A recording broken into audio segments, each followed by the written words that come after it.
I now begin the Youth Neighborhood Association Partnership Program, Ynapp Grant Review Board at City Hall at 495 South Main Street, Human Resources First Floor, Training Rooms 4 and 5, City of Las Vegas Internet address www.lasvegasnevada.gov on January 18, 2018 at approximately 3:39 p.m. Items listed on the agenda may be taken out of the order presented. 2 or more agenda items for consideration may be combined, and any item on the agenda may be removed or related discussion may be delayed at any time. Backup material for this agenda may be obtained from Loon D. Holmes, City Clerk at City Clerk's office at 495 South Main Street, 2nd floor on the city's webpage at www.lasvegasnevada.gov. I now call this meeting to order. Are we in compliance with the open meeting law? Yes, we are. All right. Roll call. Chair Espy, Present. Vice Chair Richard, Present. Member Reyes is excused, Member Skousen, Present. Member Koponen, Present. Member Williams, Present. Member Torres, Present. Member Bonaventura. He stepped in, right? Okay. He will be here shortly. Member Newman, Here. Member Vena, Present. Member Butler, excused, Member Sorosa, excused, Member Hernandez, Present. Member Sierra, excused, Member Vega, Present. and Member Beto. Present. Thank you. We have a quorum. All right. Moving down to agenda item number 3. Public comment during this portion of the agenda must be limited to matters on the agenda for action. If you wish to be heard, give your name for the record. The amount of discussion, as well as the amount of time any single speaker is allowed, may be limited. Is there anyone wishing to speak at this time? Seeing none, moving down to agenda number 4. Report on Youth Neighborhood Association Partnership Program application submitted by Site Work Spectacular by Rose Warren Mustang, Stupac Batteries Included, Stupac Community Center, Tulips Full Steam Ahead, the Gay and Lesbian Community Center of Southern Nevada, Leave One, Take One Project, the Legacy Project Youth Council, Stay Prepared for School, Valley High School Batteries Included, Spreading Love, Valley High School National Honor Society, Care Packages for Homeless Youth, Vegas Verdes Elementary School, Science Night, VMBC STEM Program, Provide STEM Education for the Community with Hands-On Projects for Participants, and Student Council CSNHS West Project 150 Hygiene Kits.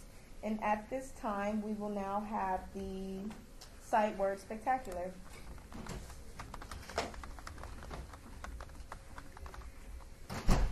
This is a little description of what they're doing that helps you. Sometimes you don't hear the kids. It's hard to understand.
Hello and welcome to the Ynapp Board meeting. My name is Shania and I'm the chair of the Ynapp Board.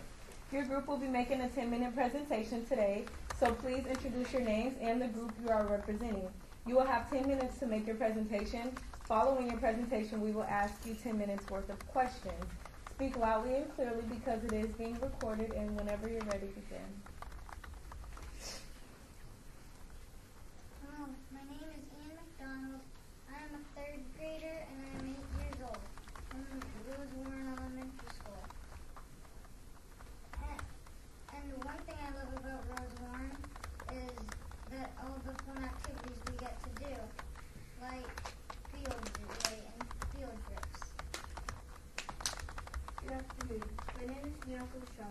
9 years old in third grade at Rose Warren.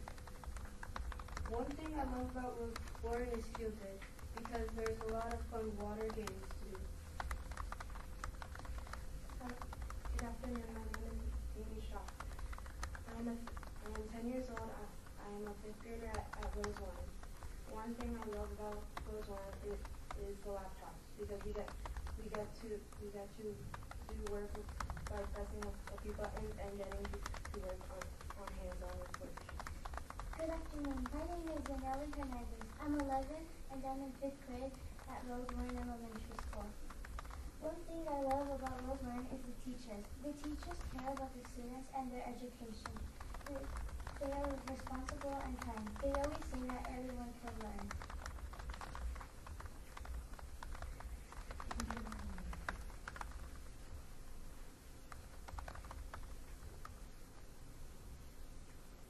Rose Warren Mustangs.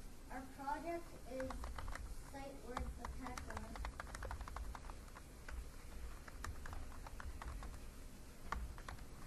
Our proposed project. Our plan is to bring everyone together from our community, whether it is parents and/or teachers with their students of each grade to help create murals of math equations, for example, multiplication charts and sight words. It won't just bring color to our school, but it will also help students practice and memorize their words and numbers that they might struggle with. This is Rose Warren. This is Rose Warren today. When I first came to this school 2 years ago, at first I thought it was a school prison for kids. Because it was all gray and dull. With this mural, it will be colorful and very beautiful. The impact on our community. It will help bring our community together to create a more beautiful learning environment. Students will be able to engage with their peers as well as their parents and teachers. Seeing the murals every day will help them memorize and practice their words and numbers. Parents will get involved and create memories. It will become a more exciting, colorful place for kids.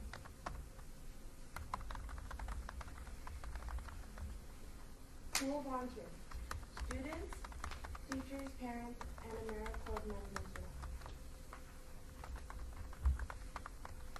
Examples of supplies: paint buckets, sponges, drop cloths, paint markers, and tape.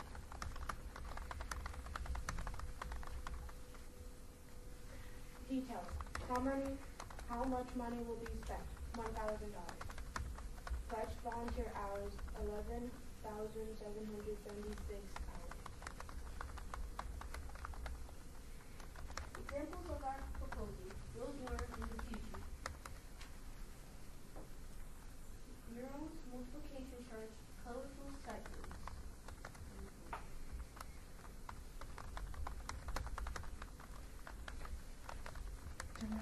Why is this important? I think we should paint our school because to make it more bright and colorful because it looks so dull.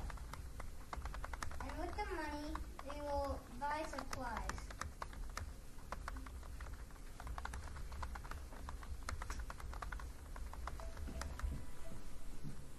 It's important because I think it will help kids learn the hallways.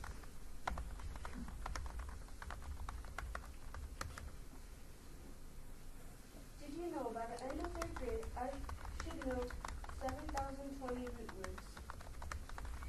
I think this is important because by the end of 5th grade, we should know 9,020 root words. Did you know there is a vocabulary gap? In a study, they found 3-year-olds from an advantaged home had an oral vocabulary 5 times larger than kids in this country. Without intervention, this gap grows bigger. With this proposal, we will close that gap. Thank you for your consideration.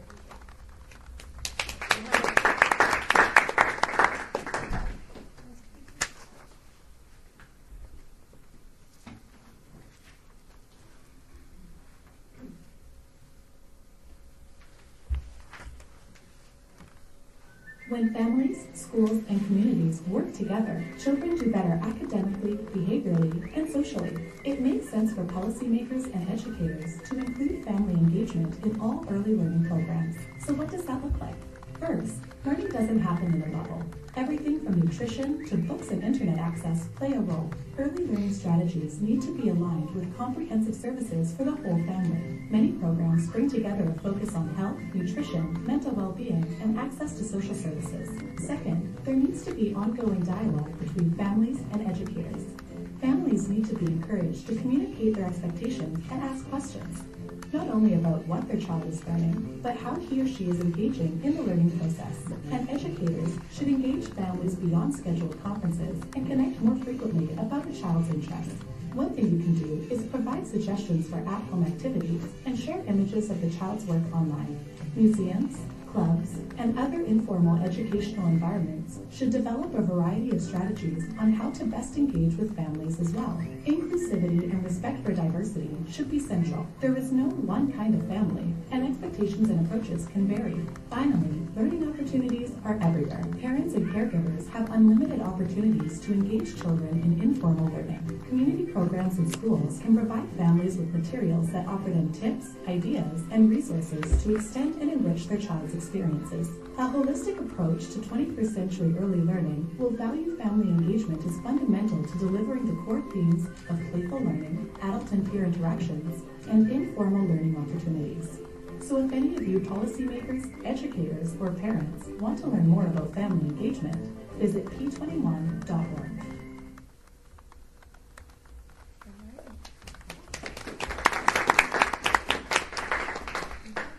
At this time, the board will now be asking you guys some questions. Are there any questions from any board members? Member Marco Vena? Member Marco Vena, you guys did a great job with the, we're very excited to see murals where you guys can learn something as you're kind of browsing the hallway. And I'm a librarian, I go out to the schools, and you're right, they do look like prisons from the outside looking in. So I have a couple of questions. Is it one mural or more than one mural?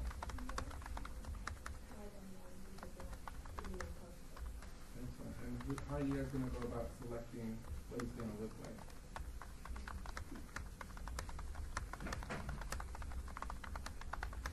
May I speak? Great example. Oh, my name's Debbie McDonald. I'm a learning strategist at our school, and we are going to have different hallways that are geared for each grade level. So kindergarten's going to have kindergarten words, fifth grade hall is going to have fifth grade words, and we wanted to make a multiplication chart, so we needed at least 13 bricks by 13 bricks to do the chart. So it's by the fifth grade, fourth grade, between that hallway to do that big multiplication chart there. So that's where we're going to go. And so is it correct to say that you guys could use any leftover paint onto another wall? So And I don't mind going onto the ground. For the kindergartners, we have a line all painted on the hard blacktop, and they have numbers so that the way they can walk on the line and follow the numbers and the letters. But sadly, since everybody walks on it, and it's about, I would say, 10, 15 years old, it's very faded. So if we have anything left over, we'll repaint the alphabet line and the number line on the kindergarten blacktop. I think that's a great idea. Yeah. So this sounds good. Thank you. Yes, sir. James Bonaventura. I just have a question.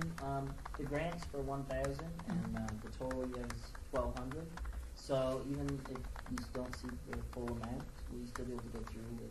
Yeah, and getting I the thought we supplies adjusted it. and- We will go just to the $1,000. Okay. Yeah, we won't go over. For sure, we won't go over. Member Becky Skousen? I was curious about your project. Just are you guys doing it like one event, and you have parents and community members come help you paint, or is it kind of a process? You're going to do it over a period of time, and are the students, you guys helping with the painting? Or? We'll definitely.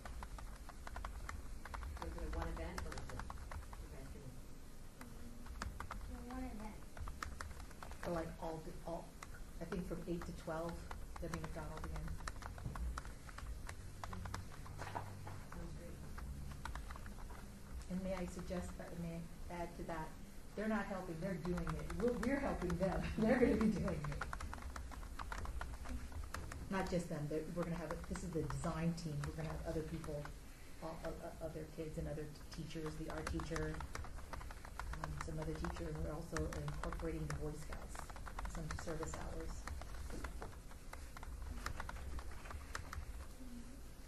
More questions?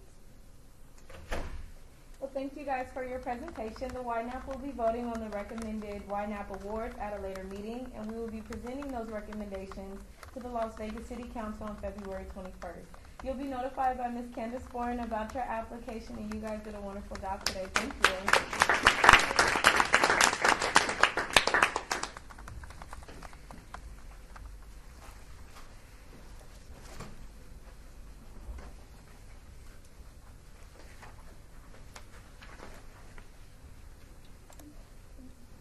This meeting is now in recess.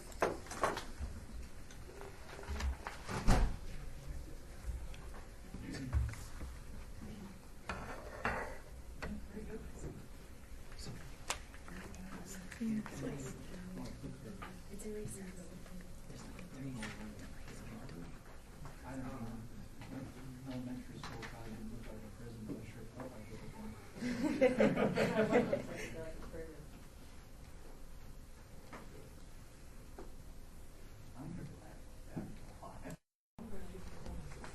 Okay. I now begin this meeting at this time. And at this time, we will have the Leave One, Take One project from the Gay and Lesbian Community Center of Southern Nevada. Hello and welcome to the Ynapp Board. My name is Shania and I'm the chair of the Ynapp Board.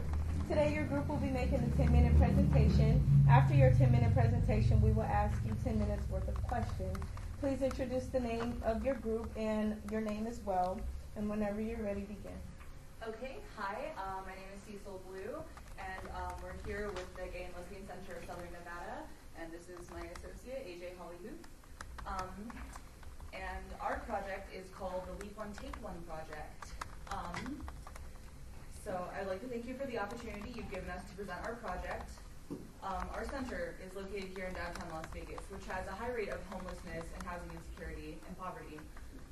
So while discussing with our group what we could do with this grant, we wanted to create something that could continue to help our community in a sustainable manner even after the funding is run out. The members of our Cuvolution Youth Program are all intelligent, considerate, creative, socially conscious individuals, and we wanted to do something that would not only make an impact on people one-on-one, but would also beautify our community. So with this, the idea for Leave One, Take One was born. The idea is a donation box in which people who are in need can receive hygiene products, such as feminine hygiene products like pads and tampons, or other things like soap, shampoo, conditioner, etc. And one of our youth members was inspired to have this idea buy boxes in their neighborhood, which are Leave One, Take One library boxes, so you can get books. For people who are housing insecure or facing homelessness, it can be very difficult to acquire products like pads and tampons. And sometimes it can even be a question of, am I having dinner today or am I bleeding through my clothes? So we think it's a very important thing for this area to have these types of supplies accessible. Along with this, we actually have, after hearing about this grant, we actually have a program that has shower trucks. They come to our facility on Fridays so that people are able to take showers. So along with this box having shampoo and conditioner and soap, it would go perfectly with the showering trucks. And the outside of the box can be painted to have art on it, much like how the electrical boxes around town are. And this is an example of what one of these boxes could look like. The Review Journal has already donated to us 2 of their newspaper boxes that have the top and bottom slots. So the basic structure would be the top part could be where you could take supplies, and the bottom part could be where people can leave supplies that can then be shuffled up to the top. And along with this, to decorate the boxes, Many people in our youth program are people who attend Las Vegas Academy of the Arts. I myself am included in this group, and we want to donate our artistic abilities to decorate these boxes. A couple companies have already reached out to us to donate supplies, such as waxy sanitary supply, and members of our youth program are already reaching out to other members of the community, businesses, and organizations to receive more supplies. But with the money from this grant, what we'd be able to do is kickstart this project and sustain it until it is able to become sustained by the community itself.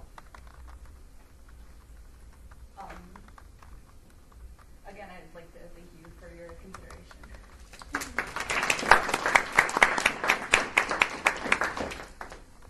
All right. At this time, our group will now be asking you guys some questions. Are there any questions from the board members? Member Harry Williams. Member Harry Williams.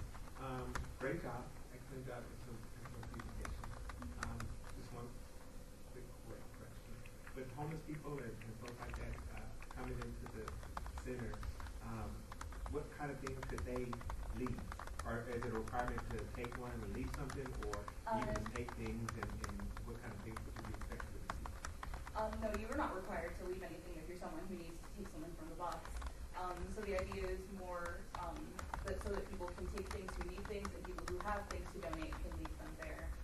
We might make the name a bit more reflective of that once it actually starts, but leave one, take one's just what we had come to mind with first.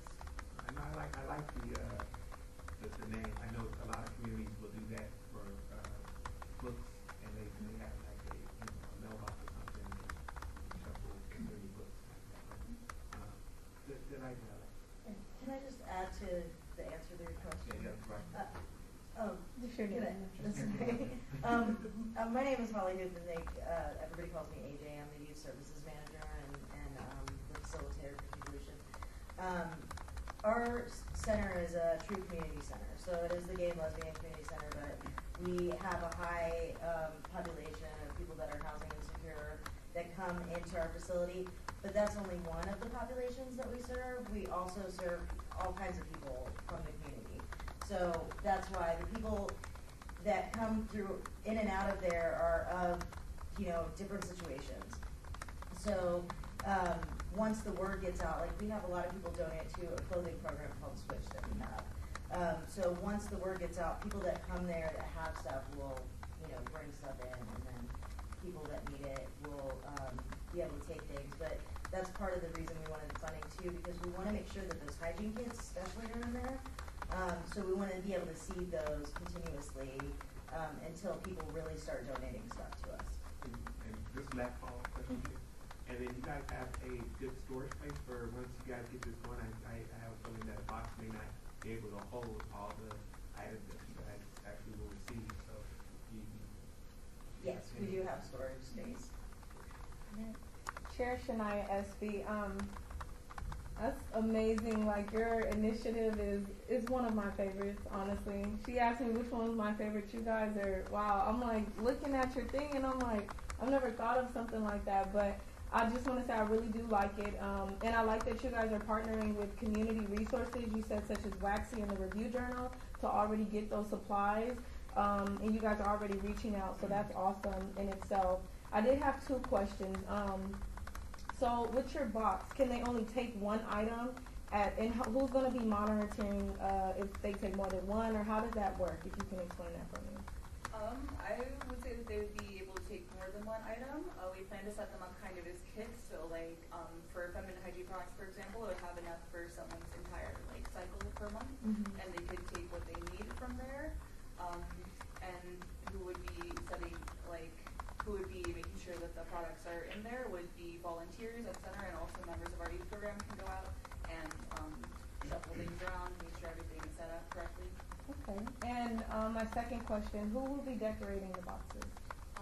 I'm one of the people. Okay. Because our center is located right next to Las Vegas Academy, a lot of our members are students from Las Vegas Academy, including myself and a lot of my friends. So some people have already been putting in designs for things that can go on the boxes. We were discussing designs to put on the boxes. I'm personally very excited to put designs on the boxes because I love art so much. and we just thought it would be a good idea to have them decorated because then it can be both like an art thing and like a community service thing. Awesome. I love it. I love it. I'm speechless. Good job, guys. That's pretty cool. Member Betty Scousen? Kind of a follow-up to what you were asking, but I think you answered the question. So when people leave something, are you guys going to physically take it out and kind of manage it, see what it is, and maybe, whatever you have to do, clean it or organize it or whatever, and then put it back in the leave if the take one? It sounds like you guys are going to kind of ongoing monitor to see what comes in, what comes out, so you keep hygiene kit stock in there for the people that need in. Obviously, you're ordering extra. You're not going to put all 115 in there. You have, so you put a few in, and then if they people watch the research. So that was my question. Exactly. And we know that at some like in the beginning, people will probably take everything out of it, because there is, people have this idea that maybe it won't be there again, and I need to get this stuff now, but that's okay because they'll pass it out to their friends, and it'll just go around. And then once the consistency starts, people in the neighborhood are pretty regular and consistent. People that come through there, it's particular groups of people that we see on a regular basis. And once the word gets out, just like with the shower trucks, once the word gets out, things start to run a lot smoother. But it's not something that we're going to lock up at night or anything like that. This will be an honor system kind of thing. Member Andrew? Well, first and foremost, kudos to both of you and to your organization for giving back to the community in such a beautiful way, especially to those who are underprivileged and who are the most vulnerable within our society. My question to the both of you is just,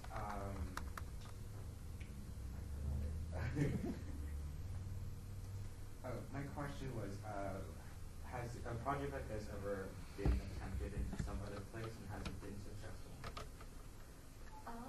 I'm not actually sure on terms of hygiene products. Research would kind of be difficult to come by, I feel like. But just like any type of project, like giving and getting back. Well, in my neighborhood, we have a library take one, leave one type of situation, which is what the inspiration for those originally came from. And I would say it's pretty efficient. Books regularly come in and out of the one that's next to my house. Yeah, when I looked around, I didn't see anything with this particular type of thing. It's been books and, I think there's been places that have like sweaters and scarves and stuff like that, which is something that we wanted to add to it too, like hooks on the outside for the cold months. But I haven't seen anything quite like this. So. Member Markovania? Member Marcolina? So traditionally these are left outside of the building so that it's available overnight? Yes. And my only really question, can you tell me just a little bit more about the youth group itself? The Cubulation Youth Group is a youth group for people ages 13 to 24 that provides a safe environment for people to express themselves and feel safe. We have activities like cooking classes, game nights, arts and crafts, access to higher education, financial literacy, stuff like that. Any more questions? All right. Oh, did you have to? Yeah, Member just Chan. Terrence Monitor. I just want to know how many people are involved with your group and how many people would be working on said project. We have regularly about 20, I would say, people who are like in our group, maybe about 15 who attend like about every week or as oftener. And probably there would be a team of us selected to make sure that things are running smoothly specifically so that we have people who are like for sure on it. I would say probably a core group of 10 that specifically kind of created and designed the project. And this was all from them, and so everybody knows that. This was completely our group's idea.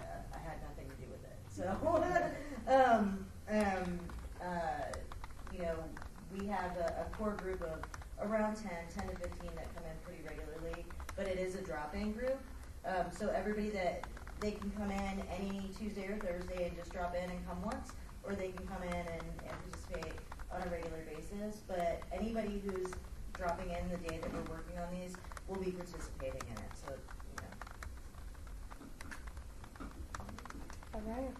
well, thank you guys for your presentation. The Ynapp will be voting on the recommended Ynapp awards at a later meeting, and we will be presenting those awards to the Las Vegas City Council on February 21st. You will be notified about your application by Ms. Candace, and you guys did a wonderful job today. Thank you.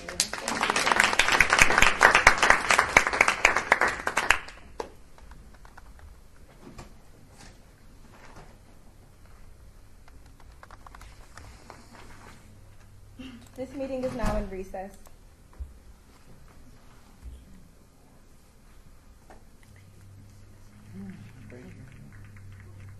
No, it's just back there.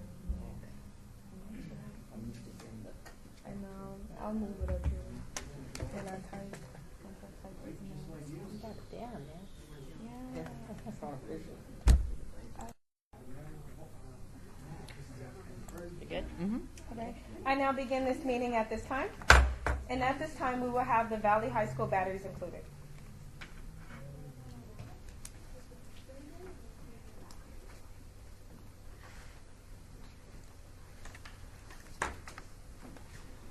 Hello, and welcome to the Ynapp board. My name is Shania, and I'm the chair of the Ynapp board. Today, your group will be making a 10-minute presentation. After your 10-minute presentation, we will ask you questions for another 10 minutes. Please introduce the name of your group you're representing today and also your names as well. This meeting is being recorded, so speak loudly and clearly whenever you're ready to begin. Okay.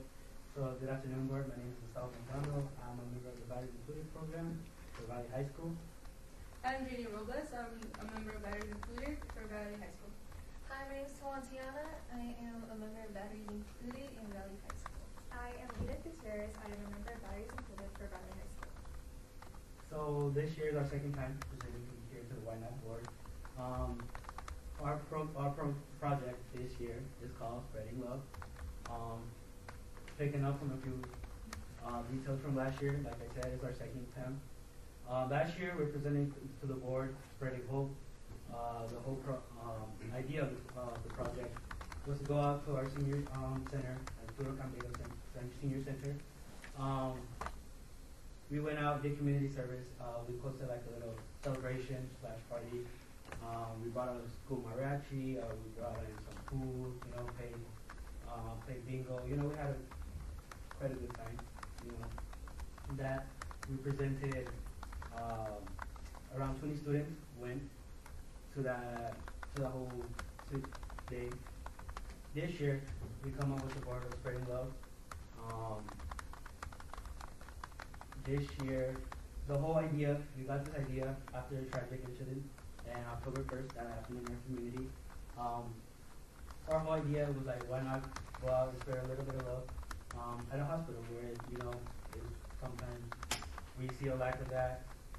So our whole idea was to get our seniors, our juniors, and our sophomores involved in the project at how we go out to the UMC hospital and get our word out.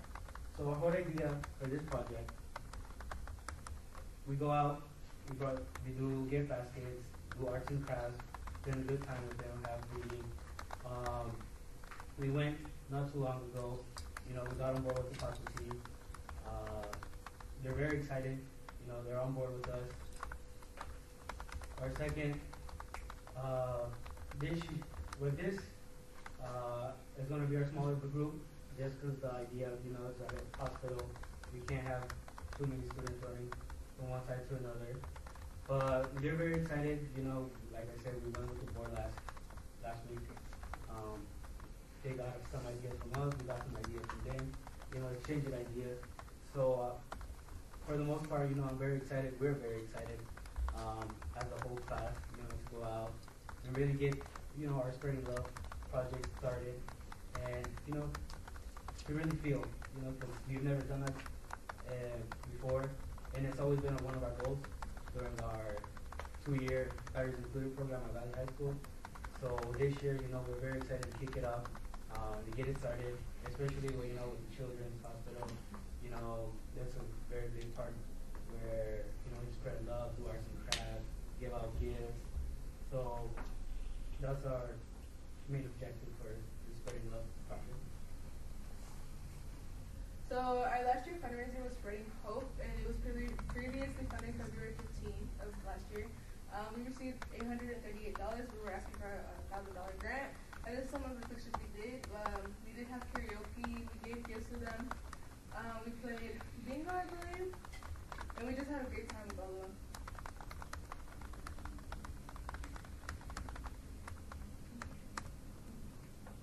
And so this time we actually want to go to the Children's Hospital.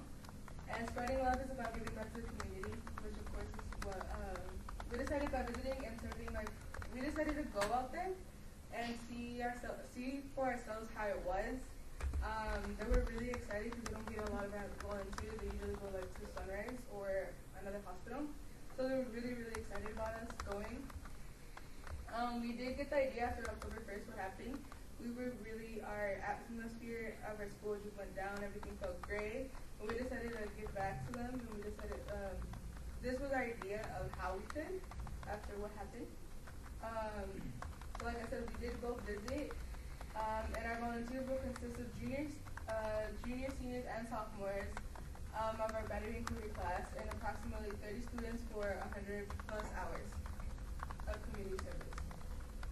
And we are asking for a $1,000 grant to bring baskets, blankets, what else? Pillows, like basically anything you could get, just to have a good time and bring like joy to their faces and a smile, and just to make sure that they are wanted and appreciated.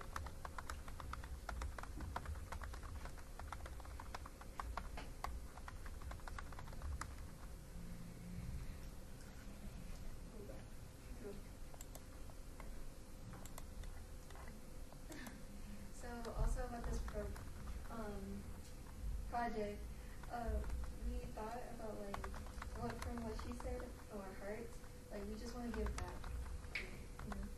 And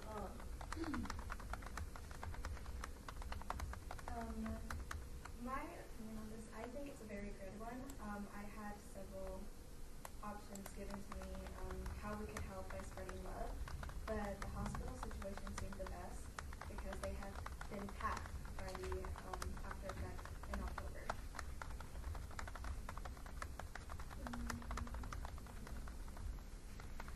And this is some pictures we took while we were there visiting. We went to the trauma center. So we met the director or the specialist for the children's hospital, and she told us like great ideas that she had that we can do there. We also met one of the staff that connected us to her, and we did go out and see like how it was and how the kids were, where they go play. We went just to see face to face how it was in the atmosphere, and she told us that she would love volunteers even after we did our project. So yeah, that's what we went out and did.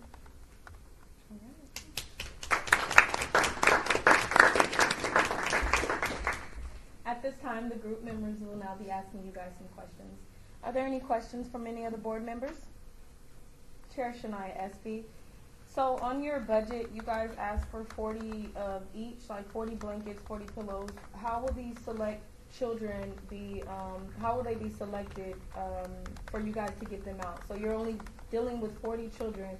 How are you guys going to go about picking exactly who they are?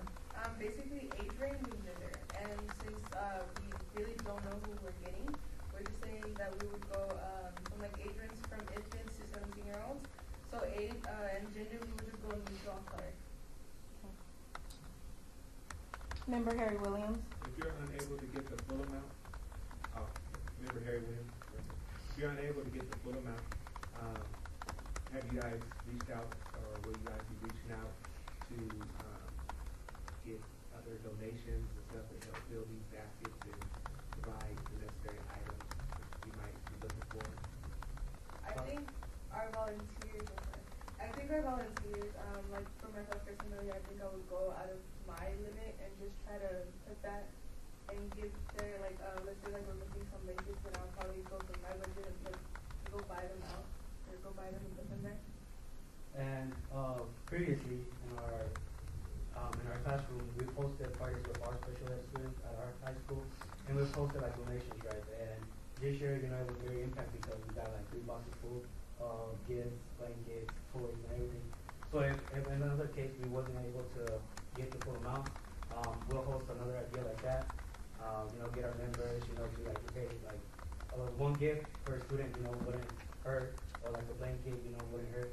And out of that, I feel like we'll be able to get some, probably even more than what we were looking for to get out. Chair Shania SP, what will you guys be doing when you guys get there? Are you guys just going to drop off the toys and the items and leave, or are you planning on playing games with them, or what? Can you tell me how it's going to go? So we are looking to plan out the activities. We are going to be there for several hours, but it's going to be, since there's not a lot, like everybody can go in, because it's a hospital run. It runs every day. We're going around a small group and go there for several hours, and then we can also rotate throughout the time, and we'll plan out activities of what we can do. Okay. And some of those activities that we had in plan, story time, arts and crafts, that's what the main director told us, to bring, colored pencils, drawings. So that's what we're planning on doing, drawing, story time, just interacting ideas, just sharing, because they are infants, they are toddlers, So, the smallest thing is always fun to them, so that's our biggest, instead of whether or not we have ideas, it's just that, any activity that we come up, like, arts and crafts, drawing, storytelling, those are pretty good ideas that we have. Okay, if you don't mind, can I just make a suggestion to I think it's a really good initiative that you guys are doing. So, if you don't mind, can you what did the hospital director, what are some more ideas that she said you guys could do? Those were the biggest ones, because the fact that she said that it was going to be a small group, she was going to take 10 to 15 of us upstairs, and another 10 to 15 on the bottom. She was going to try her, because, the rooms are pretty small. So she was like, the biggest thing that you could do in a room, arts and crafts, read them a book, play some games, rotate, go to the little PlayStation that they have, play around with them. So those were her biggest and like the ones that would work out with her plans and our plans that we have in mind. Okay, so my suggestion to you guys, so I know hospitals, when the children do get admitted, they have like a background on the children or a little bit of history about them. So before you guys go, I would suggest just kind of getting like some information about the children before you just go into the hospital, so that maybe you can buy your toys based off what they like or who they are. If they're a boy or they like cars, buying a car for that specific child, knowing their name, just kind of making it more individual, so they feel it kind of, I think it, in my personal opinion, it will really touch their hearts a little bit more, instead of just making it feel like it's just like, okay, you're a child, we're going to give this to you, But that's just a suggestion, just so you guys can get a little bit more information about the children. Go in and then kind of individualize it. Right, we have asked for information, but we have to go through so many things to see if we got it accepted or not. Since it is gender role, they don't want to feel like someone's left out. Mm-hmm. And plus, a lot of things that we decided like actually that were good. There was a lot of choking hazards, and then so food, we can't take food because it is a hospital. Right. So there's a lot of things that are coming into contact with it. But yeah, we'll take your suggestion very. Absolutely. Remember, Andrew? So in your presentation, you guys said you applied for the $1,000 grant last year, and you only got 130 something. My first question: how many guys were in it last year? Did the project last year? We got 138, and there was only 3 of us. Okay, so in that project, did it affect you badly not being able to get the full grant? No, honestly, it didn't. Everything worked out accordingly as we had it planned. We bought the biggest thing that we bought, was food and the gifts. Other than that, we put it in, like the Mirachi, we put that in. Some of the gifts we didn't have. We weren't able to cover the cost for it, but we got it. We went out, like I said, we hosted like a little donation thing. We went, we got a class and we went shopping, and we bought hats, we bought baskets, we bought perfumes. So getting the full amount wasn't a big issue with us last year. As we still got over the project according to what we had planned out. Thank you. Vice Chair Rebecca Richard. What students would be going? Like, how will you decide what students are going to the hospital? So our main objective, we have 6 classes, sophomore, juniors, and seniors. We're planning taking some of the, because there's only 3 of us that went last year. We're taking them, and we're including our seniors, juniors and sophomores.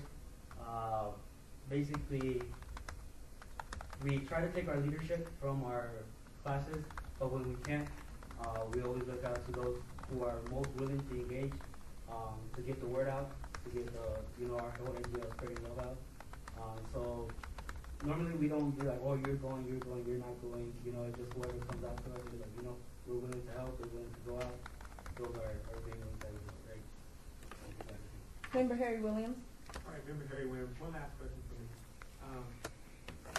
This is an awesome project and an awesome opportunity to connect with young people who are going through some kind of ailment that requires to stay some length of time at the Children's Hospital. Have you guys thought about how we can do this and make it sustainable? So it's just not a one-time, because a lot of people just go one time and feel good, but then they don't never come back. They don't make, get a connection with the staff at the hospital, or, even though kids come and go, these kids, may want somebody to do this or visit them more than just one time. No, yes, I did bring that up while we were there. I told them, what if I wanted to do this more constantly, my bad. And she was like, well, you would just have to go through like the record process and like get your drug tested and stuff like that. But she did give us the information on how we could apply.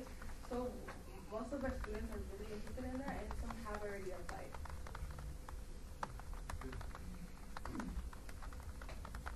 All right. Chair Shania, I just want to say you guys did an awesome job today, and I really loved your guys' initiative. So good job. If there's no more questions, thank you for your presentation. The Ynapp will be voting on the recommended Ynapp awards, and we will be presenting those awards to the Las Vegas City Council on February 21st. You'll be notified by Ms. Candace about your application, and good job today, guys.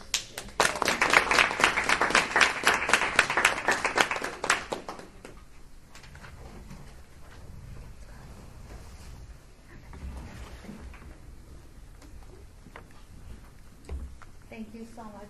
Thank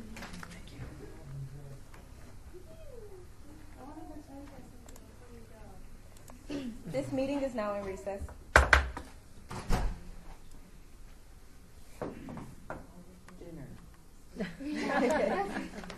Not yet.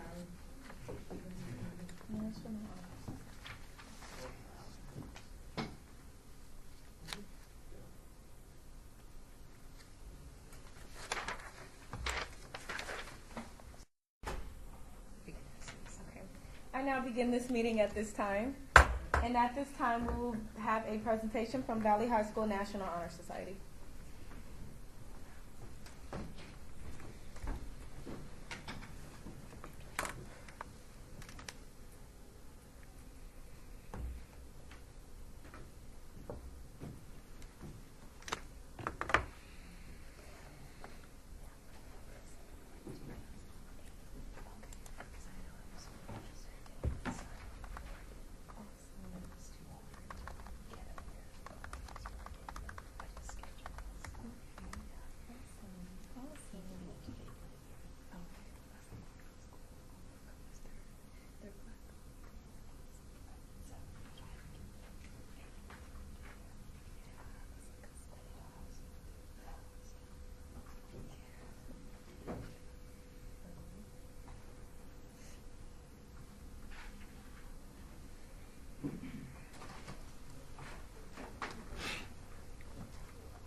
Hello and welcome to the Ynapp Board. My name is Shania and I am the chair of the Ynapp Board. Today your group will be making a 10-minute presentation. After your 10-minute presentation, we will ask you questions for another 10 minutes. It is being recorded, so please speak loudly and clearly and remember to introduce your group and your names as well. Begin whenever you're ready. Thank you. Hi, my name is Lil Hermes and we are Valley High School National Honor Society. I am the second vice president. Hi everybody, my name is Bethlehem Gulia and I'm the first vice president of our chapter. My name is Ynapp, and I'm the president of our chapter at our high school. And our project that we have prepared is care packages for the homeless at our school.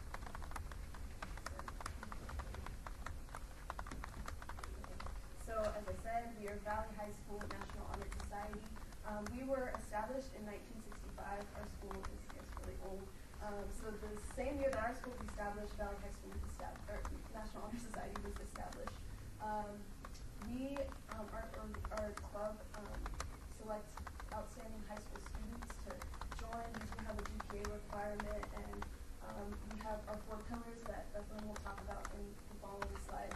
So we do have requirements to join our club. We require teacher recommendations, and so it is kind of like a rigorous application process.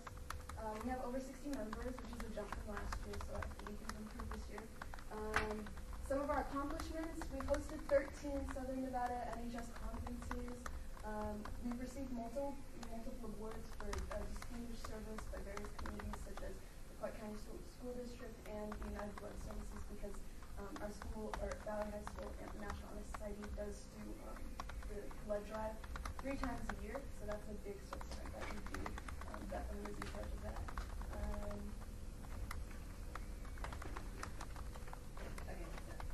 What are our values? So as Will touched on before, our National Honor Society does have 4 pillars, which are scholarship, leadership, service, and character.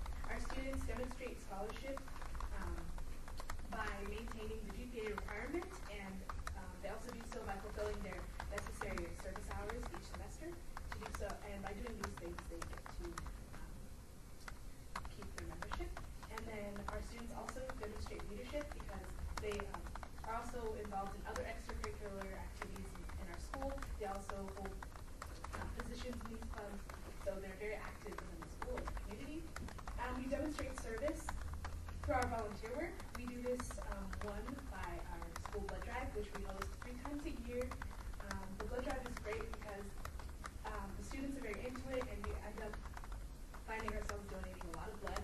The last blood drive that we did in the fall was actually very helpful because the blood was donated to victims in the Route 91 harvest of the shooting, and that was very critical because a lot of people donated blood after the event occurred, and time is critical. People need blood in seconds, not just a week after the event. So because that happened right before, it was very helpful. So our service impacts people directly. And lastly, they demonstrate character. Our students are very respectful to everyone.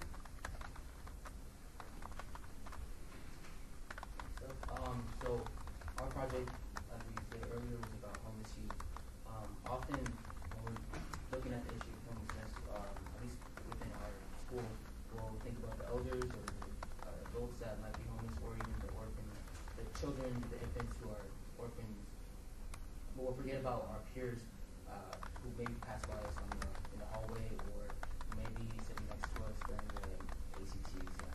And at Valley High School, there's approximately 130 homeless students and youth. The community and schools on campus helped us find a number, and also kind of gave us a list of people that we could definitely help out, and 130 people.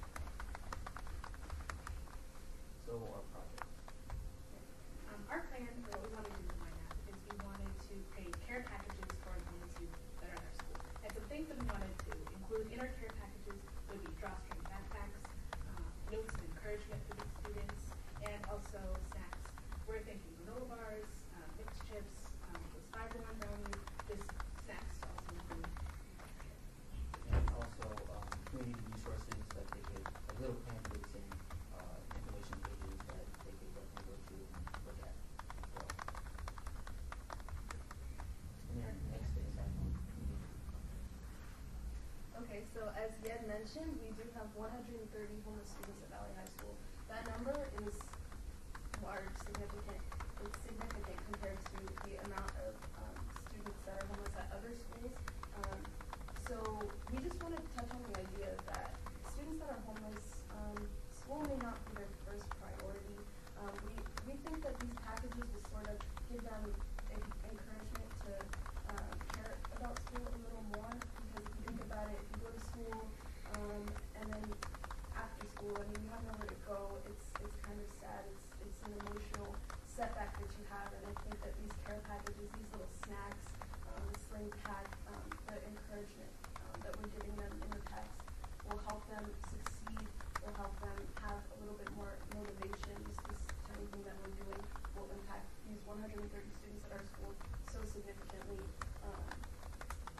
So yeah, so hope, encouragement, involvement is the main idea that we're trying to, the impact that we're trying to have on our school. It's an emotional appeal that we're trying to.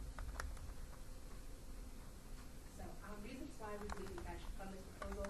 One, student success. A lot of times, I know it's just like saying in a Snickers commercial, you're not you and you're hungry, but it's actually true. You're not you and you're hungry. You're not motivated, you find yourself frustrated, or maybe you're not at the best you that you can be. And if you're not at the best you that you can be, then how can we expect these students to succeed in school?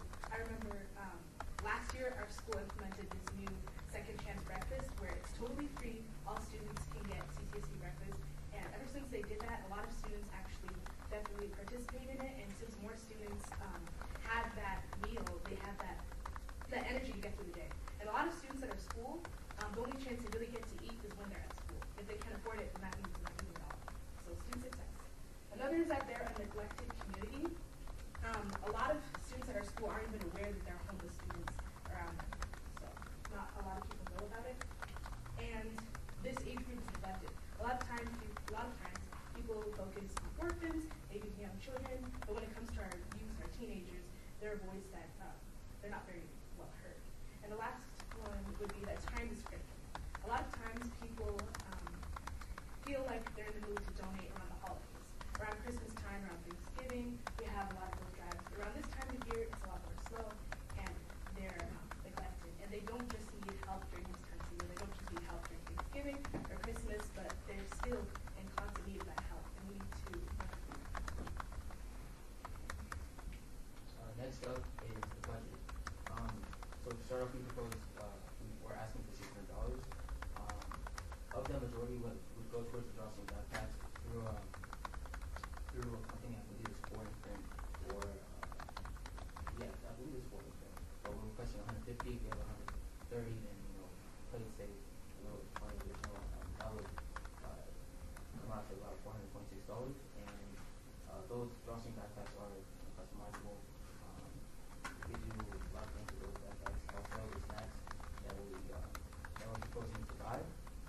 Those snacks were ideas that we got from the community and schools that deals with homeless youth at our school, and that's something that they suggested. And for each package to have a good amount of food, then $150, $167 total, and then the letters of encouragement, that's not included in the $600 we're asking for, because that's stuff that we can knock out ourselves through our own budget.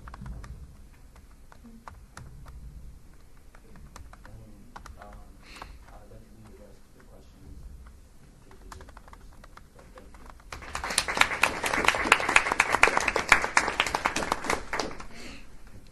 Does any board members have questions at this time? Member Mark Newman. Mark Newman, for the record. Would you be also interested in or looking into going out and finding some clothing donations to also encourage them with the care package? Oh, definitely yes. We weren't sure if we could handle 150 to secure funding, so that was definitely something we were going to do already, a coat drive or a drive or something in February, January, and we can definitely throw that into the care package as well. Member Harry Williams. Member Harry Williams. Great idea, great process, great behavior. Thank you, guys, part for doing it. The question I have is a little more about sustainability and a little more about just a one-time, offering for people who are in these situations of need because it's a long school year, and just one weekend may help, but they have a need. Sometimes long-term, maybe they don't need it this week, maybe they're okay or something, and maybe in 2 months they need it. So if you just do 150 or 130 and you give those out, then what happens in 2 weeks or 2 months or it's a long school year. So my question is, how can you guys make it sustainable? I think you guys really budget yourself for a school year. So what do you guys want to do to try to maintain this in terms of, like I mentioned earlier, find other donations and other means to have the program last a little more than 1 or 2 weeks? Okay. Since you did mention that we under-budgeted ourselves, we could always take donations from our peers and NHS, our members. And as Ed mentioned, we're going to do a blanket drive and a coat drive. So although we're not going to make multiple sessions of making the care packages, we will have other opportunities to help the homeless youth, even if it's not the same care package. So we're all seniors also, so we could encourage the next year board to implement the same type of thing in our school or keep the homeless youth in their minds next year. Member Becky Scoggin? Very professional presentation. Good job, you guys. I'm impressed with how you guys are ready for the workforce. It looks like. I just had a quick question about how you're going to distribute the bag. I'm assuming that there's probably a layer of sensitivity there that the kids who are homeless don't necessarily want to know that they're homeless, whatever. So I just was curious how you plan to get those to people who need them. So like I mentioned earlier, the community and schools that's on campus, Ms. Garcia runs it, and I was talking to her about it, and she knows homeless students on campus, and they all have a relationship with her. So I think what we're most likely going to do is give the care packages to her and have her figure out how she's going to distribute it. Because that was something in the back of my mind. I wasn't sure how to go about presenting it, but I think she'll definitely handle that better. Member Selena Torres? Member Selena Torres, hi. I'm also an educator at a school, communities and schools, and I encourage you guys to reach out to them because they have a lot of connections with the community and can get additional donations. And so you guys might want to have that conversation too, asking like, is there any other things that we can do to include in these bags? Because generally they have those resources available and they want to give them out. So I will talk to them about that as well. Chair Shania Espy, I just want to say, like Member Becky Scoggin said, you guys did an awesome presentation. You're very poised for being seniors in high school. I'm really impressed. Good job, guys. I did have a question. How did you guys get the number of 134 homeless youth in your school? From Ms. Garcia from the community schools, based off what she's seen coming to her office, that's the estimation of the homeless youth. Thank you. Any more questions? Member Marco Vena? Member Marco Vena? So first of all, you guys not only did a great presentation, but I think your whole idea is really beneficial and very relevant to the peers who you see on a day-to-day basis. Now, these string backpacks, are they just meant for, I mean, obviously you have the stuff in there, but will they be using it later on? Or is it supposed to replace your backpack, or is it just? We also use the same thing. I remember about a year ago for maybe ESU, but we used the same company, the same grocery backpacks, and I had it for years. I still use it. And also, I was thinking if in the future we're able to get more donations, we can refill the bags, so we can return the cash.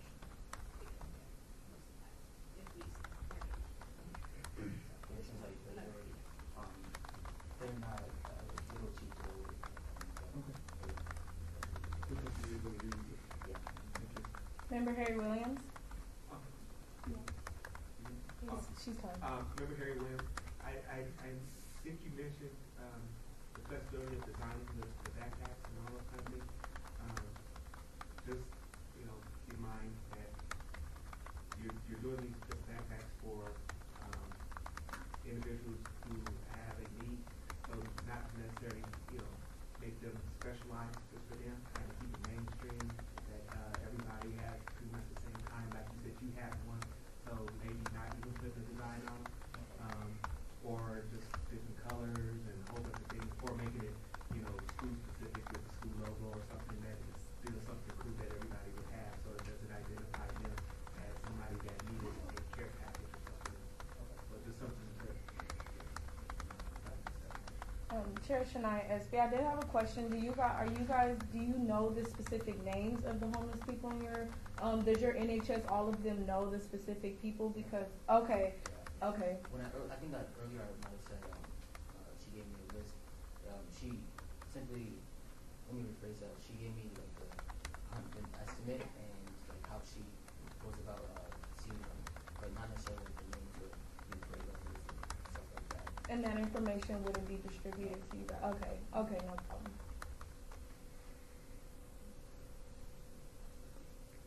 Member Selena Torres? Member Selena Torres, Once again, great presentation, but I did want to tell you guys too, you might be able to get the backpacks donated, like that part of it might be easy to eliminate. And I know Valley does have a very strong agency program.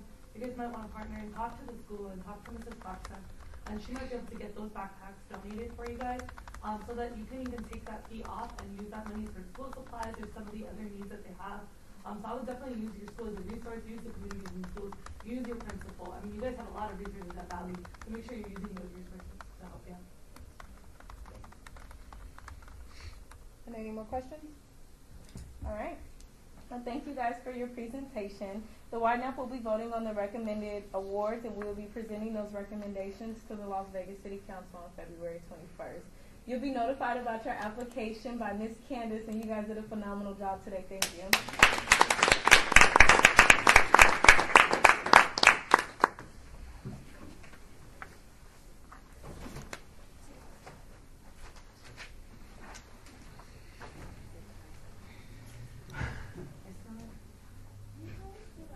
This meeting is now in break for dinner. I was about to say lunch. No, she said dinner is moved up. Oh, dinner and then was- they're coming after, yeah. Okay, so this got switched. Yeah, it got switched around. Got it. Well, back off, Mark. Get out of here. Can you guys smell that?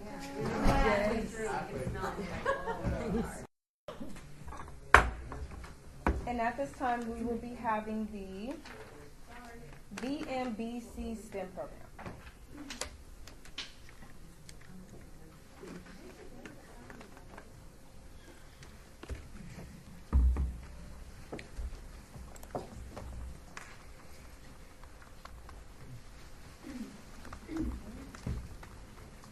Hello, welcome to the Ynapp Board meeting. My name is Shania Espy, and I'm the chair of the Ynapp Board. Tonight, your group will be making a presentation which will be 10 minutes. After your presentation, our board members will ask you 10 minutes worth of questions. Please introduce the name of the group you are representing, plus each of you guys' names as well. It is being recorded, so speak loudly and clearly whenever you're ready to begin. Good evening. We represent Midbury Missionary Baptist Church. My name is Caleb Rivers. My name is Raquel Williams. My name is Evan Robinson.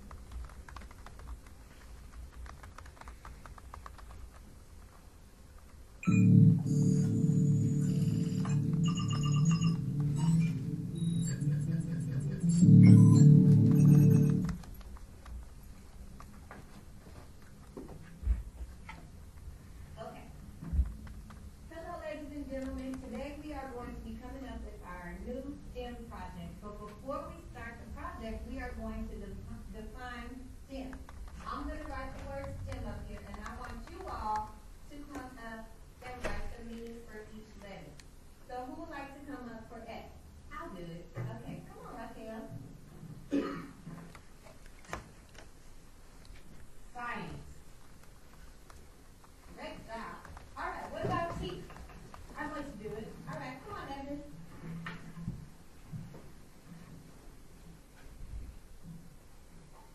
Technology.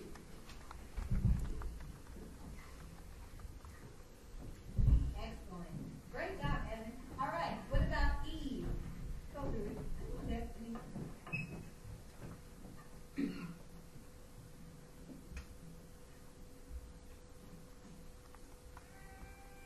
Engineering.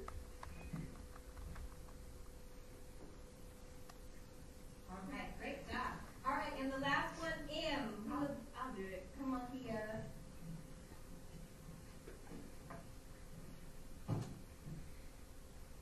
Mathematics.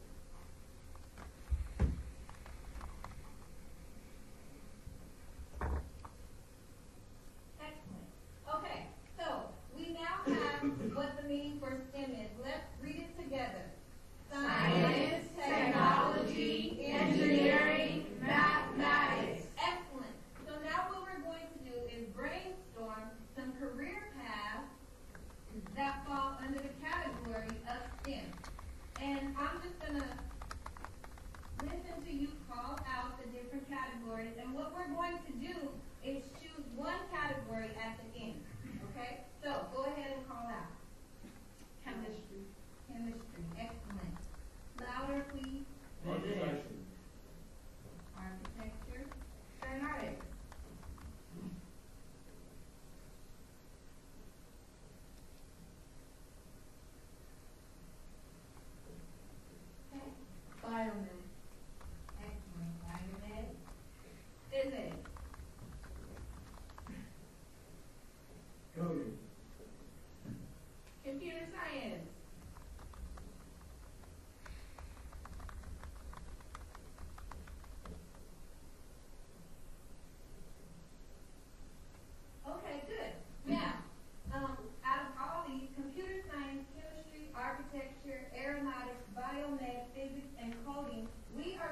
to choose one category.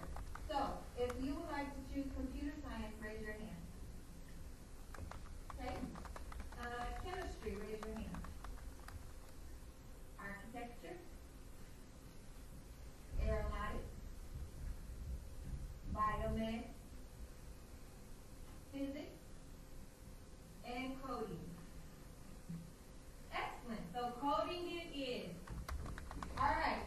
On the count of three, everybody say coding. 1, 2, 3. Coding! Computers and software are changing everything, but the majority of our high schools and public schools in our educational system do not recognize the importance of computer science. Although 54% of students enjoy computer science and are eager to learn it, there are not a majority of students that are in computer science courses.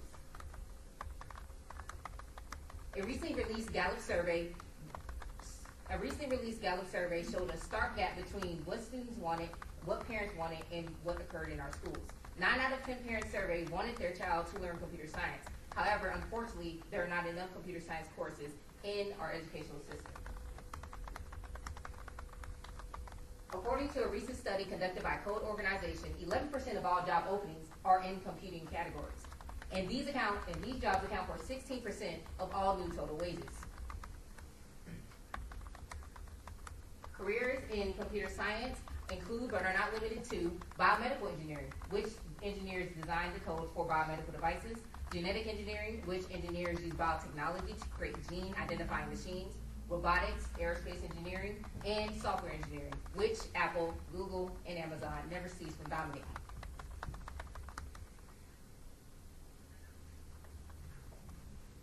Youth and adults will work together by having VMBC teachers instruct students using an interactive program known as Code.org. Code.org is a website which kids use to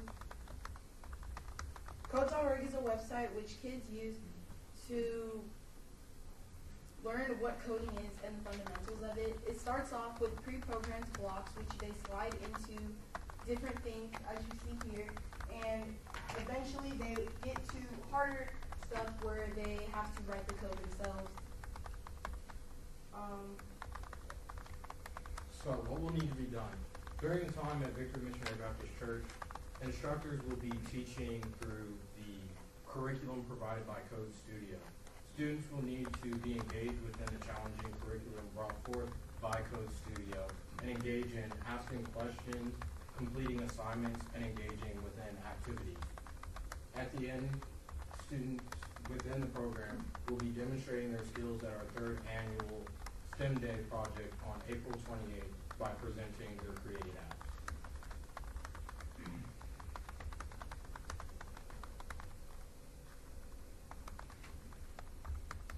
Computing is everywhere, and we need your support. This project encourages students to acquire computational skills necessary to thrive and advance in this technological-driven world. We have a major computer science problem. It comes between the alignment within computer science education between K through 12 and opportunities in our modern economy. All children are creative and unique, and they do deserve the chance to make a difference. Thank you.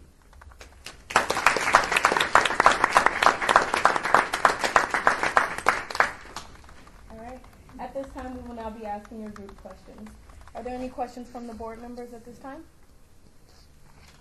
Chair Shania Espy, if you guys can just give me an overview of why you chose. I know you said about the research facts and the demographics of it, but why did you guys specifically, your group, choose coding to you in your own words? Right. We chose coding because it's a very unique subject and field in science that a lot of students are not able to be exposed to, and immersing them into this field of science besides chemistry and physics, it not only incorporates other subjects, but it allows them to use their creative skills on a more broad field that allows them to be unique and have more opportunities.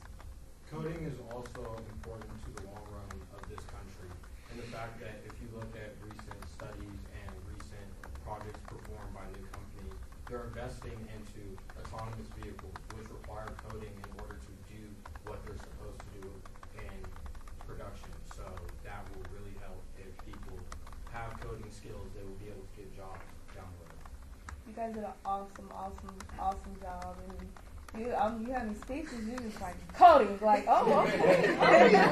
What is coding? Tell me about it. So good job. You have my full undivided attention. You had a question? Yes. Vice Chair Rebecca Richard. Vice Chair Rebecca Richard. I love your project personally because I love coding myself. But have you guys looked at other coding websites? I know like Scratch is another coding website, and it allows students, it's also free, to create other things, because I know code.org is kind of limited to what they use, and you're only allowed to use certain things, but you know, like Scratch, you can define your own code, it's more in depth with things, so great presentation, but just make sure you look at other options too. Member Hilda Hernandez. Member Hilda Hernandez. What type of websites will the students be creating? So through code.org, they have curriculum set base, and it depends on what they have in the curriculum. So for example, for one of the, I was in AP Computer Science principles last year, and they have different concepts that are already pre-planned. So what I had to learn is the Moore's Law, and of course that's important to learn how, like the process of technology and how that impacts the internet. So what that works is you have different levels that each student gets to complete on their own individually, and then they come to class and they come together and collaborate with the answers they've chosen, and the teacher presents it on the board. So it's pretty much a collaborative set curriculum. Thank you. Member Andrew. So first and foremost, you guys did an amazing presentation. I thought you guys were, like you guys just presenting, you guys all seem to be like 20-year-olds presenting, and you guys are a bunch of investors. But my question was, on the brief description here, it says this will be your third year doing the event. Last year, how many people showed up, and like what did you guys do? If you guys did the same thing, if not, then what was it? I can't speak on exact numbers, but our senior advisor is here. Who will possibly be able to. Hi, my name is Tanya May. Our third year, we plan on having 150, but last year we had 75. So each year it has grown. But because we're opening up to the community, we're looking for participants. Member Marcovena. Member Marcovena, I'm just looking over the application. I'm not clear, is it a one-day event or is it a repeat Sunday of the week program? The third annual STEM Day project will be the last presentation of what the students have completed throughout their previous classes. So it's not just a single day. How often are the classes? The classes are twice a week, and each class is an hour and a half. That's nice. And you guys did fantastic. I felt like a little bit of TED talk. Thank you. Member Harry Williams. Member Harry Williams. Excellent job, and if I was on the Shark Tank, I'll be investing. I'll be the first one to say I'm an investor, but I'm not Shark Tank, and I don't have none of that Shark Tank type money. Since I don't, and we only sit here with this little bit of funding, I wanted to first say, of all the years I've sat on Ynapp or been a part of Ynapp for the last 12 to 13 years, this is one of the most unique projects that have been brought to the table that is different from a lot of things that we've seen. One of the questions I would have for you, and I know you guys have classes, but after this event, how is this going to be the sustainability of this project or this group or these classes? How long will they continue? Will they continue on? Will people be able to continue to advance their skills in coding to the point where they possibly be part of an APA class for coding, or all the way to actually getting a job or applying for work? Right. After our STEM Day project, we hope to instill love, success, and determination amongst the students that do participate. Hopefully, because code.org is accessible online, they can continue to do their lessons and to advance in their curriculum online when they go home. However, I think the broad and the most important, utmost perspective in this is to raise awareness that coding is not only impactful, but it's inevitable in all our lives. and that if they can realize that, oh, while I'm playing a game or while I'm using social network, that it's all interconnected through the wireless online technology that we use every day, and that hopefully they can be able to raise conscience among their friends and hope to gain a better perspective of society. Are there any more questions? Oh, yes. I did want to just readdress the question For your previously name. asked. Just your I'm name. sorry, No, my you- apologies. I'm Michael Brown. I'm one of the program advisors. One of the things that I wanted to do was to you had asked about previous years and some things that we have done. What we've been doing with the STEM projects that we've been working is it's been more of an introductory format that we've tried to use, where we've really worked hard to get our kids interested in STEM and to help them to understand the impact that STEM can have in the future. In the previous class or project that we did, we actually did introduction to various STEM technologies, STEM careers, where we actually brought in an actual architect. He brought in his CAD system. We had a person from the water district to show them how that process works. We also had a electrical engineer that came in and she did some stuff with what do you call it, the circuit board. And then there was a gentleman that came in that is a bioengineer. He actually came in from Los Angeles to help us with our project. And there's one other that I am not remembering right off the top of my head. But that's what we were doing with The doctor. Yes, and we had a doctor as well. Okay, and what we're doing is, up to this point, we have been really working on a awareness campaign to present the ideas to the kids and the parents so that we can get them really energized for what we're doing. And we just feel like this would be the next level of what we've been planning and preparing over the past 3 years. Thank you. Chair Shania Espy, the event that this gentleman is talking about, I actually went to the event and it was their annual STEM Day. It was some months ago. I went and I actually took a lot from it. And I think the younger children took a lot from it too. So it is beneficial. So when you were talking, I reflected on that a little bit. So I thank you for that and helping in the coordination of that event. So thank you. Thank you. Are there any more questions? Marco Vena? Remember Marco Vena? It sounds like a very successful event. Do you guys, and you have some great speakers for modeling, certain careers. Do you credit any information for the older kids as far as, like the name of a certain career or maybe anything connected to the colleges in town, just to kind of make it easier for them to explore those possibilities at the academic level? Well, you want to? Okay. Well, I don't think I heard everything that you were asking, so. Because you guys are doing such a great job with all the examples and all the guest speakers, maybe have you guys thought about bringing in some of the university catalogs so that you can start pinpointing okay, these are the courses for these kinds of careers? You want that one, Nicole? I can answer it. It's not a problem, but Okay, sure. My name is Nicole Parks. I've been working with Tanya and STEM for quite a while. Basically, we do have a separate program called PSP, which is the Post-Secondary Preparatory, in which we engage students, especially our high schoolers and our seniors, to really prepare for college. So we really help them, pick out their major, pick out their college, prepare them for college, because it is a total different life change. So we really just get them ready for that, and we help them figure out what they're going to do, whether it is college or if it's something else. We want them to be passionate about what they do and get it figured out. So it's not like they're at their senior year, it's June, they're graduating, it's like, oh, what am I going to do? No, you have a plan. You're getting ready. I did it to work. I did the work. Now I have my scholarships. I'm ready to go. And so that's what we're really actually doing. That's awesome. What a valuable resource. Thank you. All right.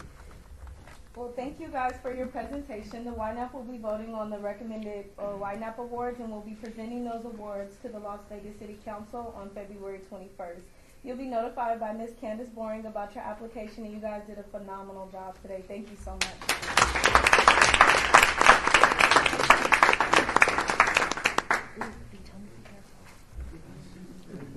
Don't trip on my cords. Thank you. Thank you. Thank you.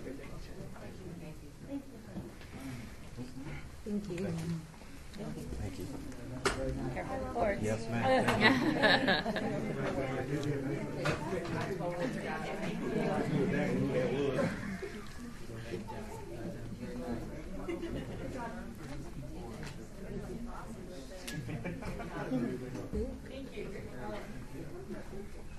Don't trip, don't trip. Oh, bye now. Thank you, everybody. Thank you.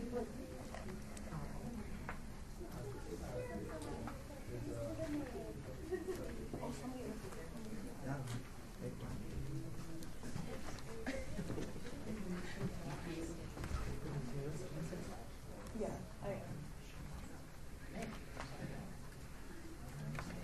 am. This meeting is now in recess. That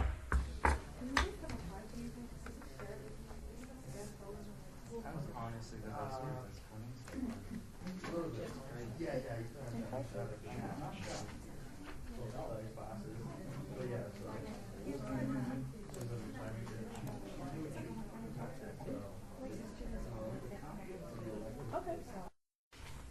Okay, I now begin this meeting at this time. And at this time, we will have Vegas Verde Elementary School.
Hello, and welcome to the Ynapp Board meeting. My name is Shania Espy, and I'm the chair of the Ynapp Board. Today, your group will be making a 10-minute presentation. After your 10-minute presentation, we will ask you questions for another 10 minutes. You are being recorded, so speak loudly and clearly, and also introduce yourselves. You may begin. Good evening. My name is Ynapp Garcia, and I am president of Student Council. My name is Daniel Martinez, and I'm the president of National Elementary Youth System. We are representing Vegas Verdes Elementary School.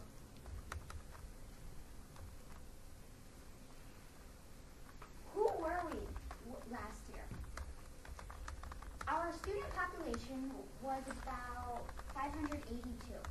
Right now we're currently at 650 students, but we don't know how much we'll have by the end of the year. Our student demographics consist of 79% Hispanics, 7% blacks, and 6% whites, and 4% Asians. Our special programs include pre-K, our autism program, and our community and school programs. Title I school is 100% free, and reduced breakfast and lunch for all students is also free. Vegas Ready to School applied for a grant last year and was rewarding money to have our second science. We were very grateful for the rewards as staff, students, and the community had great experience. We used the money for every aspect of the science fair. Our project team has members that consist of Craig Berishman, our science fair extraordinaire, Stephanie Bugash, over there, and Darren Cataneo, which happens to be one of my teachers. Yeah, the 5th grade science teacher, and several other staff members are also part of our project. Our youth project members are me, which I'm the president of the National Honor Society, and Mia Garcia, who is the president of Student Council. And we help whenever the help is needed. Why a science night? It is important for Vegas Ready Elementary School to bring together students, staff, family, and friends with family, fun, and food. Bringing everyone together and educating the community on what students are learning in school benefits everyone. Our project, Science Night in 2018. The science fair that is included inside the Science Night is for the 5th graders, and we are hoping on having the mad science, the demonstrations, and last year they did the optical illusions with us. Also the Oriental Trading Company, and last year they made kaleidoscopes, and then also the Astronautical Society, which is really interesting because it's fun to look at the stars, and then technology and programming demonstrations, and I'm the team captain of one of those robotics is from the technology and programming groups, so we just do demonstrations to help get kids into robotics. Can I interject, if that's okay? My name is Craig Barishman. Daniel's being a little modest. He's the captain of the robotics team that's going to the championship and beat out middle school robotics schools. I'm very proud of them. They work really hard. He's our main programmer. He's also been involved with programming and coding Tuesdays for the past 3 years and has excelled at everything. So he's being very modest. Last year's Science Night. We received $883 in funding last year, Science Night, and it was bigger and better than the year before.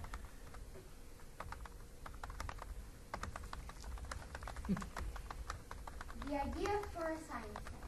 Students at Vegas Birdies did not have a science fair for 4 years, for 5 years before our first science fair that was 2 years ago.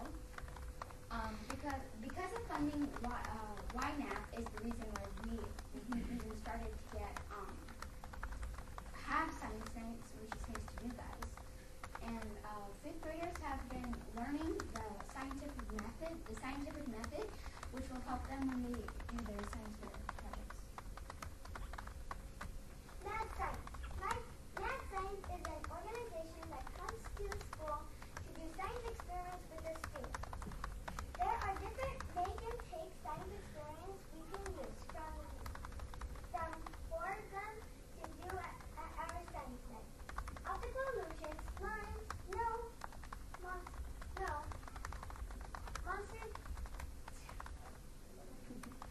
monsters,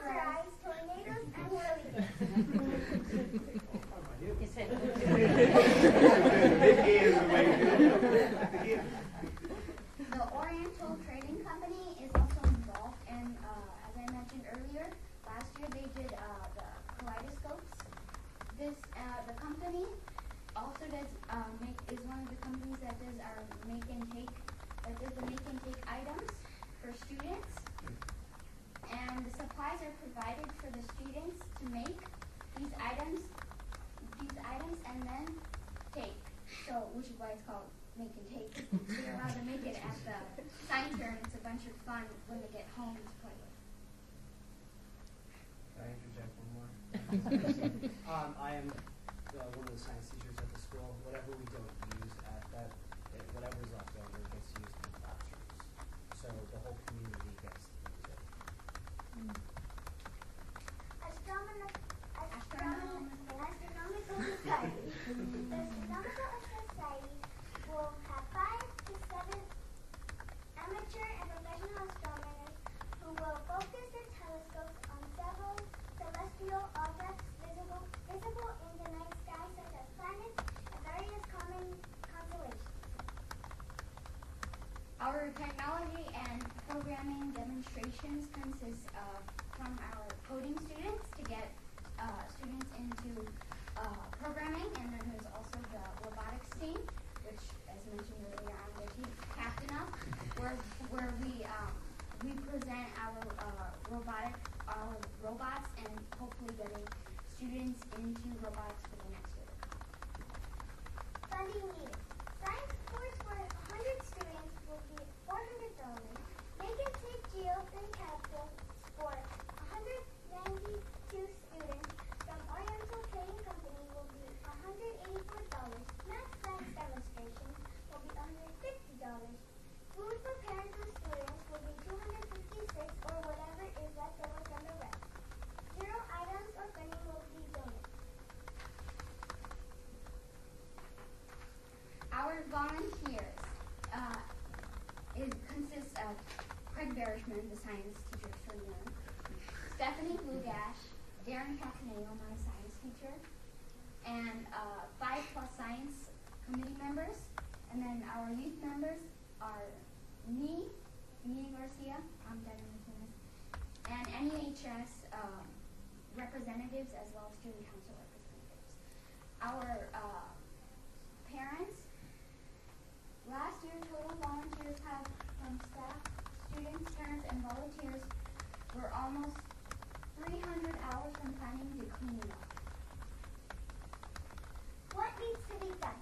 Project leaders, committee members, NHS, and student council, students, and family volunteers will work together to make this year's science day even better than last year. The role will be divided up to look the 6 components of the science day. Science fair, astronomical society, math science, robotics/coding students demonstration, make and take activities, and food. Reflection activities. The science boards from the science fair will be left up for display for the students and the school to look at for the rest of the year. The robotics and coding demonstrations will get new students interested in, robotics and coding. Excitement for the 4th graders, which will next year be 5th graders, will be brought upon them when they see how cool science night is. And teachers can use the science night as a writing assignment for the favorite part of the night. What did you learn, etc. Why fund our science night? To give the students a big experience and their families an educational yet fun night they'll remember for a long time. Spending time together away from technology doesn't happen so often as it should. Without funding, a science night might not be possible.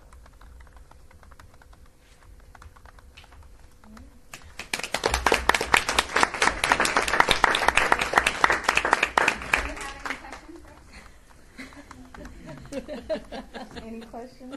Member Harry Williams. Harry Williams. You guys did a phenomenal job. If it was like The Voice or American Got Talent, I would say yes. I appreciate you guys did an awesome job. I just want to thank you guys that. I really don't have any questions for you guys. You guys did such a thorough job, and you guys were able to pronounce all the words. I have to go back now and look up and see what they mean. No, you guys did an awesome job. Yes. Chair Shania Espy. So you guys, like he said, you guys did a phenomenal job. Good job, guys. You guys said that without funding, it might not be possible. So do you guys think that if you were not able to get the fund, would you be able to reach out to your community or places around your school that might be able to donate? Or have you guys thought about it at all? Well, in NEHS and Student Council, we have multiple parents who are connected to different companies, so we could possibly reach out to them for funding. Absolutely. So yes, just don't limit yourself just in case. Always have a backup plan. Just in case things don't go as you may want it to. Just always think outside the box and be willing to be like, all right, be resilient. So everything will work out just fine. Member Becky Skousen? Great job. It's fun to see kids excited about learning, and you guys are doing a good job. Any questions? Just want to say Member Selena Torres? Member Selena Torres, I love your presentation as well. You guys did a phenomenal job. And something you guys and maybe your teachers want to do is look into contacting Domino's. They're pretty good about donating, just so you can save that expense and use it on maybe more crafts or something. Yeah. I'm Stephanie Bagash, Mhm. and we did call them last year. I knew that, but she was Oh. coming, and they said that they couldn't. They can't anymore? Yeah. How about Trader Joe's? Didn't try it, but I was Trader trying. Joe's will definitely do waters. I contacted them recently for waters for different events. Okay. Craig Barishman again. Trader Joe's actually around the corner from us just closed, so there's not one in our area. The other one might still do it. Okay. Yeah, those only out of their district because there's the other one on Lake or Washington. Washington. Yeah, yeah, Buffalo and Washington, but at Kmart. So they might still do it. Okay, cool. Member Ann Kilponen? Yes, member Ann Kilponen. You said you did this last year. Did you get a lot of kids excited about getting involved this year? Well, we did get some more students into robotics and coding after the science night last year, and we have a lot more coding students, so much that we have to worry about filling up seats, so the science night was a really good event for us last year. That's great to hear. Any more questions? All right. Thank you guys for your presentation. The Ynapp board will be elaborating on your application, and you will be notified by Ms. Candace Boring. We will be presenting the award to the Las Vegas City Council on February 21st, and you guys did a phenomenal job today. Good job, guys.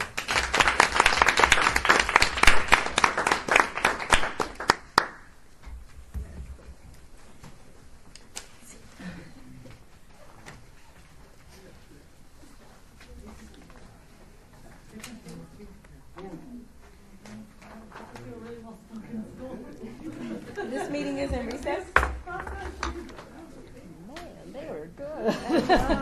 Little fifth graders. Didn't they just get money for cuteness?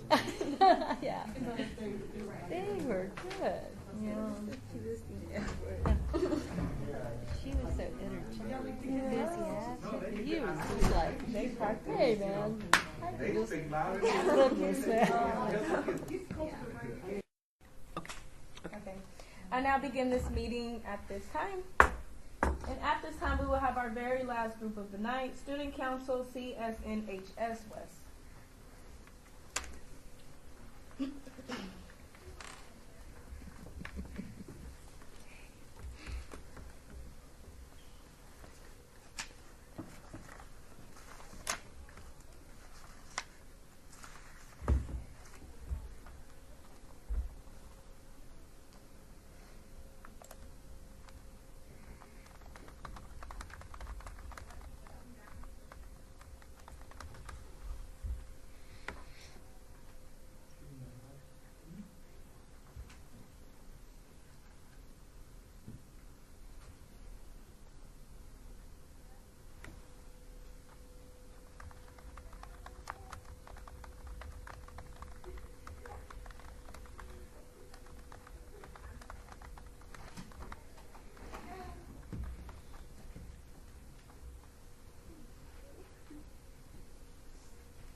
Hello, welcome to the Ynapp board. My name is Shania Espy, and I'm the chair of the Ynapp board.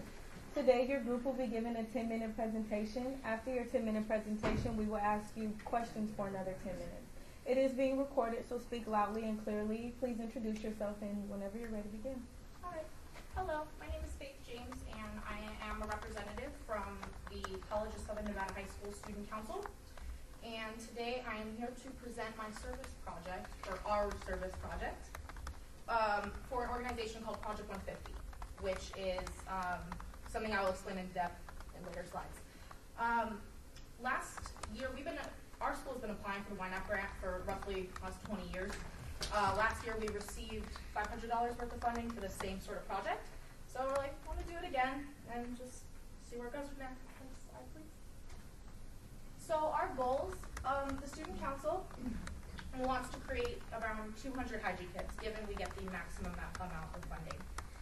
The hygiene kits will include several items, such as like deodorant, razors, shampoo, toothbrushes, toothpastes, and other gender-specific items specifically requested by Project 150.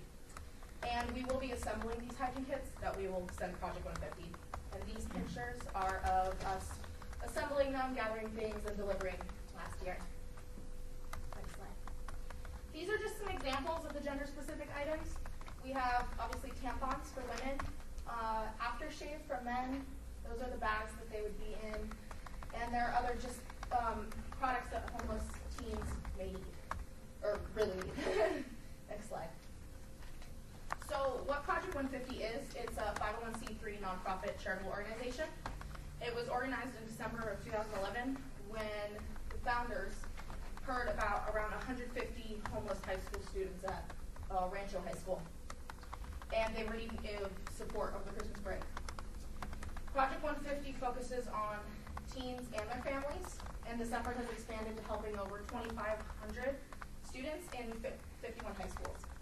When it was understood that these problems these students were facing were spread across the valley.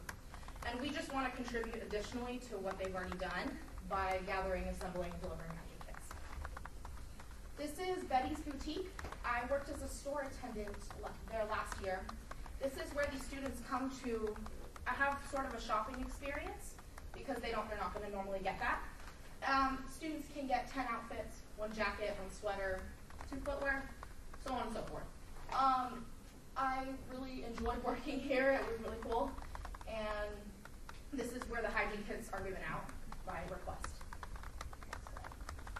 So some benefits of the Ynapp grant is that we would be providing hygiene kits for around 200 of over 11,000 homeless teenagers in the valley.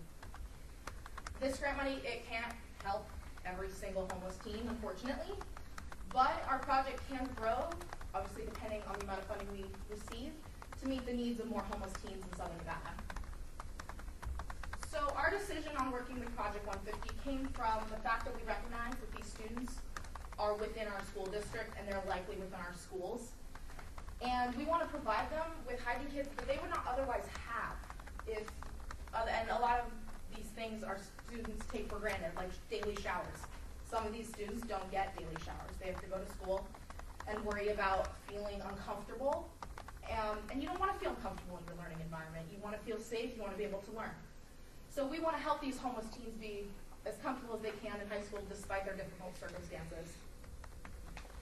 So what the College of Southern Nevada High School Student Council will do for Project 50 in the coming months and also a couple months ago, here's just a timeline, a rundown of what we've done and what we plan to do. In December, we organized, donated, and delivered clothes to Project 150. In February, we will hold a meeting and discuss service opportunities and create a sign-up sheet. We will also organize other service opportunities, for example, sorting, meal packaging. In March, we plan to assemble hygiene kits and deliver them. And then in April, we'll complete multiple service opportunities, such as a store attendant, like I did last year.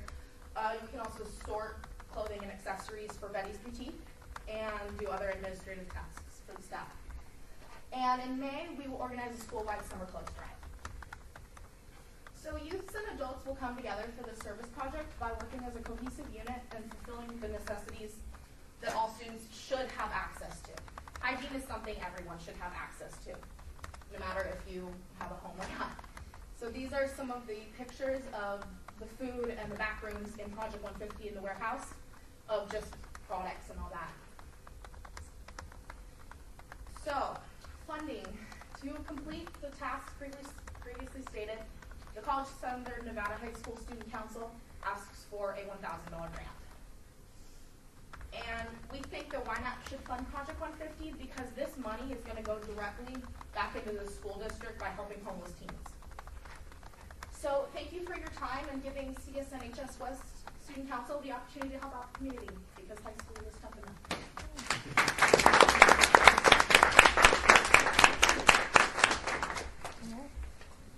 Now, at this time, we will be asking your group some questions. Are there any questions from the board members? Member Becky Skousen. I just really have more of a comment. First of all, very good. This is getting very mature for 16. And I really like the fact that you guys have an ongoing plan. You told us how you want to spend the grant money, should you get it, and what your plans are, but you also have, it's not just a one night, one day focus. You guys have an ongoing plan. Sounds like you're pretty committed to the project, so good job. Definitely. Chair Shania Espy, to piggyback off of what Member Becky said, absolutely. I really did like it. It's more positive feedback, not a question. What I did like about your specific initiative is that you're doing 200 items for each student rather than 10 name brand for just so they can have name brand, but you're actually hitting more of a wide range of students. So that's something that I do like because you're helping out more students in the community, not just trying to give back. Oh, they should receive name brand instead of, so you're hitting a smaller, but instead you're doing the opposite, and that's what I really, really like about it. Good job. Member Andrew? Well, I understand the difficulties that come with planning and all that because I go to the East Campus. So, I know you are. oh. So, my question to you guys is, if you guys, assuming that you guys don't receive the $1,000, do you plan on fundraising? How do you plan on doing so? Our fundraising for Student Council comes with within the bake sales that we have done, and we did ice skating 2 years in a row at downtown Summerlin, and we raised quite a bit of money from that. We're going to do whatever we can to do these hygiene kits, no matter how much money we get or don't get. Thank you. Member Harry Williams? Member Harry Williams. Since you said you've done this last year, can you give me or tell us a little bit about how this project really made you feel? What did you really, get out of this project last year and those experiences? It really it made me feel so good because my family personally, we go down and we make care packages for the homeless just living on the streets, not in shelters. We just go and we deliver them. So this is something that has been ingrained in me for a while. So my mom has been literally ingrained this in me forever, that you help people, no matter their circumstances, no matter what they look like, what they're doing, you just help when you see someone in need.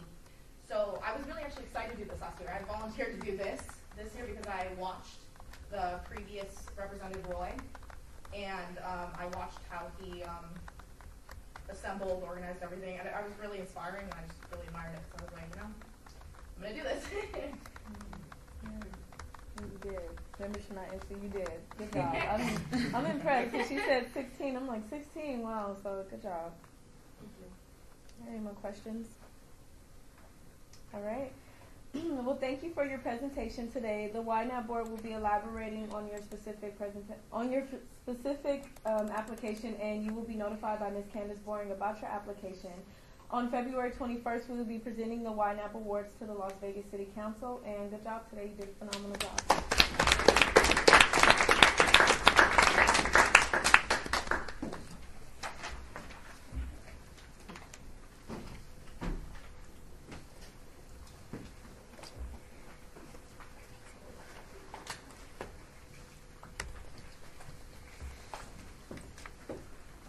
Thank you all very much. Thank you.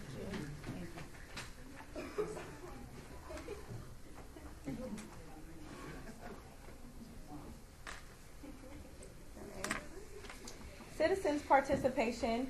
Public comment during this portion of the agenda must be limited to matters within the jurisdiction of the board. No subject may be acted upon by the board unless that subject is on the agenda and is scheduled for action. If you wish to be heard, give your name for the record. The amount of time, the amount of discussion on any single subject, as well as the amount of time any single speaker is allowed may be limited. Is there anyone wishing to speak at this time? Seeing none, agenda item number 6, this meeting is adjourned.